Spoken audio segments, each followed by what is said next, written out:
Good morning everyone, good morning sir. This is the report of Group 3. The Benigno Simeon Juanco Aquino III. The negative and positive description during his administration. Positive about Benigno Aquino III during his term. Number 1 is no Wang policy. The prohibition of the use of Wang is a policy implemented by President Benigno Aquino III when he became president in 2020. Number 2, Bangsamoro Peace Process. The agreement calls for Muslim self-rule in part of the southern Philippines in exchange for a deactivation of rebel forces by the MILF. Number 3, Education.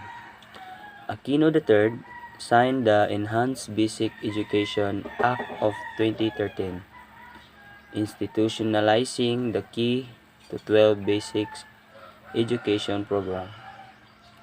Number 4, Foreign Policy. Since 2010, former President Benigno Aquino III had pursued a balancing or a challenging policy on China's expansive maritime claim in the South China Sea. Number 5, Productive Health Bill. The Productive Health Bill, also known as Republic Act 10354, was signed into law by Mr. Aquino on December 21, 2012. Number 6, Debt Reduction. The Philippines' historic first ever investigate grade in 2013 was also the direct result of Mr. Aquino's leadership. Number 7, Laguna Lake Rehabilitation Project. The Laguna Lake Rehabilitation Project is a flood mitigation measure for the area surrounding Laguna de Bay. Number 8, Corona Impeachment. A historic decision seen as a huge success for the Mr. Aquino's anti-corruption campaign on May 29, 2012. Number 9, Marcos Compensation Bill. Mr. Aquino signed the Human Rights Victims Reparation and Recognition Act on February 25, 2013. Number 10, Mary Jane Veloso. Saving Mary Jane Veloso was one of Aquino's greatest victories during his term, an overseas Filipino worker who was sentenced to be executed on April 29, 2015. Number 11, the Expanded Anti-Trafficking in Persons Act of 2012 made it easier for the government to stop trafficking in people. Now, stop trafficking is defined more broadly, and both attempted stop trafficking and stop trafficking are charged as felonies. Number 12, the Domestic Workers Act or Batas Kasambahay sets the minimum wage of domestic worker in different areas and promotes their right to fair treatment, access to education, and medical care. Number 13, a social contract with the Filipino people. President Benigno S. Aquino III signed Executive Order Number 43, 2011.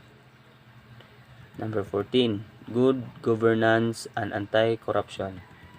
The Governance and Anti-Corruption Cluster shall promote transparency, accountability, participatory governance, and strengthening of public institutions. Number 15, Kasambahay with Welfare and Social protection.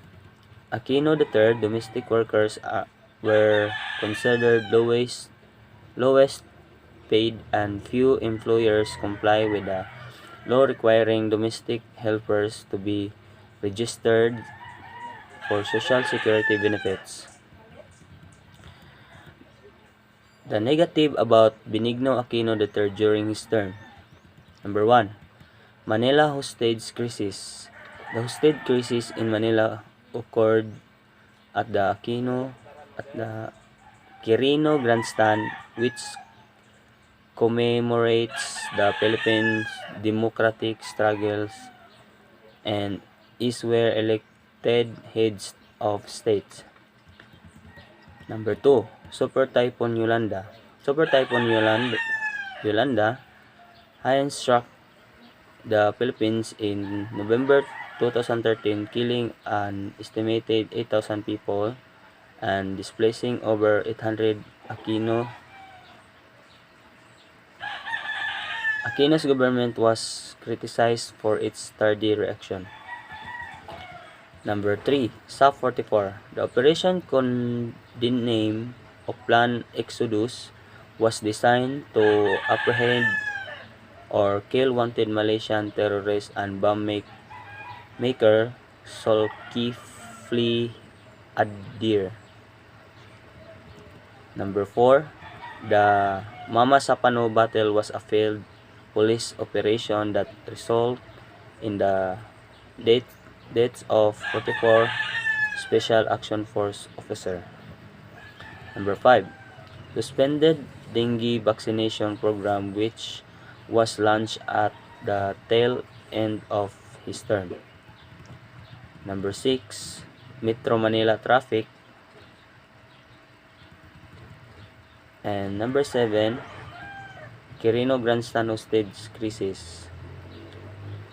The administration suffered its first crisis on August 23, 2010, which former Cap Rolando Mendoza held hostage a bus with mostly Hong Kong terrorists. Number 8, Corona on trial. From January to May 2012, then Chief Justice Renato Corona faced an impeachment trial for allegedly betraying the public trust and committing culpable violation. Number 9, RH law. In 2012, the RH bill became a hot issue in the Philippines. It seems almost everyone was concerned with lobbying for or against the bill, from the women's rights advocates to the Catholic Church. Number 10, pork barrel scam. Another high-profile case landed on the Aquino administration lap in 2013. Number 11, Laglag Bala scam. The Ninoy Aquino International Airport bullet planting scandal, locally known as Laglag Bala or Tanim Bala, was scandal in the Philippines that began in September 2015 until early 2016. Number 12, MRT derailment. In early 2011, the Department of Transportation and Communications crafted a plan to integrate the operations of MRT-3 and LRT-1 in preparation for the eventual expansion of LRT. Number 13, Dingbaksha controversy. The Dingbaksha controversy, which stemmed from a 2016 vaccine campaign to inoculate nearly 1 million school children with the said anti-dengue fever vaccine, has since accelerate public distrust even to vaccines long proven to be effective on diseases. Number 14, Mama Sapano clash. One of the biggest catastrophes to plague Aquino was the Mama Sapano clash. Number 15. Aircraft using the Ninoy Aquino International Airport or NAIA